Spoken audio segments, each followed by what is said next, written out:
ഖുർആന് ഒരു മുഖവുര. എന്താണ് ഖുർആൻ? അള്ളാഹുവിങ്കിൽ നിന്നുള്ള ഗ്രന്ഥമാണ് ഖുർആൻ.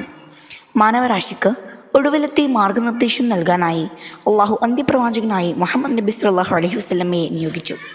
പ്രവാചകൻ സല്ലല്ലാഹു അലൈഹി വസല്ലം ഒരു അറബി ആയതുകൊണ്ട് തന്നെ ഖുർആനിൻ്റെ ആദ്യത്തെ അഭിസംബോധന അറബികളോടാണ്.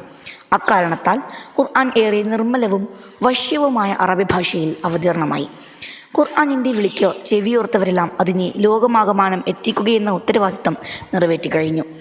എല്ലാ വാചിക ഭാഷകളിലേക്കും വിവർത്തനം ചെയ്യപ്പെട്ട ഖുർആനിൻ്റെ ആ വിവർത്തനങ്ങളാണ് ആഗോളതലത്തിൽ അതിൻ്റെ പ്രചാരണത്തിൻ്റെ ഹേതു.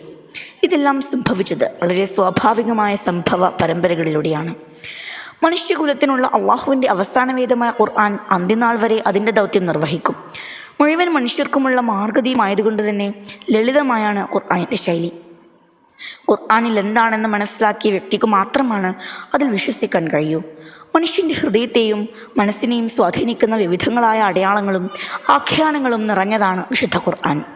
മുമ്പേ അവതരിച്ച ഗ്രന്ഥങ്ങളെ പരിശുദ്ധ ഖുർആൻ ശരിവെക്കുകയും സാക്ഷ്യപ്പെടുത്തുകയും ചെയ്യുന്നു. മുൻവേദങ്ങളിലെ നിയമങ്ങളെ റദ്ദ് ചെയ്തുകൊണ്ട് അവയ്ക്ക് മുകളിലായി ആധികാരികത ഉറപ്പിക്കുകയാണ് ഖുർആൻ. ഖുർആനിൻ്റേതാണ് അവസാന വാക്കെന്നും മുൻകഴിഞ്ഞ വേദങ്ങൾക്ക് മുകളിലാണ് അതിൻ്റെ സ്ഥാനമെന്നുമാണ് അതിനർത്ഥം. ആവശ്യവും അവസരവും അനുസരിച്ച് ഘട്ടം ഘട്ടമായാണ് പ്രവാചകന് അള്ളാഹു ഖുർആൻ ഇറക്കിയത്. അതിൻ്റെ നിശ്ചിത രൂപത്തിലേക്ക് പിന്നീട് പുനഃക്രമീകരിച്ച് ക്രോഡീകരിക്കുകയായിരുന്നു. നമ്മൾ ഇന്ന് കാണുന്ന ക്രമത്തിലാണ് യഥാർത്ഥവും സ്ഥിരവുമായ ഖുർആനിൻ്റെ ഘടന. വിസ്മയാവഹമായ ഒഴുക്കും ക്രമവും സൂറത്തുകൾക്കും ആയത്തുകൾക്കുമുണ്ട്.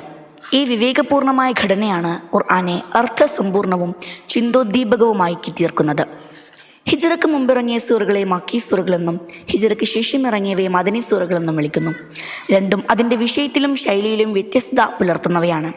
ഖുർആനിൻ്റെ ദീപവാഹകർക്ക് ഈ വൈവിധ്യം എന്നും ഉപകാരപ്രദവും സുപ്രധാനവുമായിരുന്നു.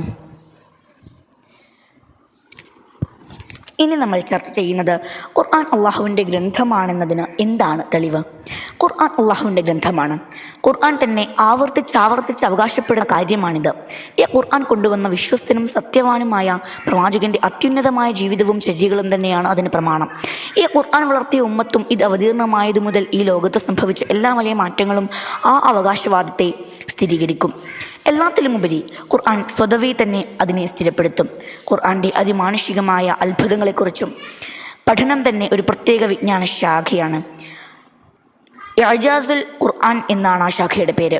ഒരു മനുഷ്യൻ്റെ തുലികയിൽ നിന്നും തീരെ പ്രതീക്ഷിക്കാൻ കഴിയാത്തത്ര എണ്ണമറ്റതും വൈവിധ്യപൂർണവുമായ അത്ഭുതങ്ങളുടെ കലവറ. ഖുർആൻ്റെ താളഭംഗിയും ക്രമാനുഗതമായ ഒഴുക്കുമാകട്ടെ, അതിൻ്റെ വശ്യവും സ്പഷ്ടവുമായ ഭാഷാ ശൈലിയാകട്ടെ, അല്ലെങ്കിൽ വിജ്ഞാനത്തിൻ്റെയും ശാസ്ത്രത്തിൻ്റെയും മേലുള്ള ആധിപത്യമാകട്ടെ, വൈദഗ്ധ്യപൂർണമായ ജോലികളിലെ തികവോ മനുഷ്യൻ്റെ പ്രശ്നങ്ങൾക്ക് യഥാർത്ഥമായ പരിഹാരം കാണാനുള്ള മികവോ ആകട്ടെ, ഗണിതശാസ്ത്രം ഉൾപ്പെടെയുള്ള ശാസ്ത്രങ്ങളിലെ അത്ഭുതപൂർണമായ കണ്ടെത്തലുകളാകട്ടെ, സൂക്ഷ്മതയും സൗന്ദര്യവുമാകട്ടെ, മനുഷ്യപ്രകൃതിയോടും പ്രാപഞ്ചിക ഘടനയോടുമുള്ള ഇഴപിരിയലാകട്ടെ, മാനവർ അഭിമുഖീകരിക്കുന്ന സങ്കീർണമായ ചോദ്യങ്ങൾക്ക് ഉചിതമായി മറുപടി പറയുന്നതാകട്ടെ, എന്തുതന്നെ ആയാലും ഇത്രയും അത്ഭുതങ്ങളെ ഒരൊറ്റ ഗ്രന്ഥത്തിൽ കണ്ടെത്തുമ്പോൾ നമ്മുടെ ഹൃദയവും തലച്ചോറും സംശയലേശമന്യേ ഇതൊരു ദിവ്യഗ്രന്ഥമാണെന്ന് സമ്മതിക്കും. അതിനാൽ ഖുർആൻ ഒരു ദിവ്യഗ്രന്ഥമാണെന്നതിന് അതിലെ അത്ഭുതങ്ങൾ തന്നെയാണ് യഥാർത്ഥ തെളിവ്.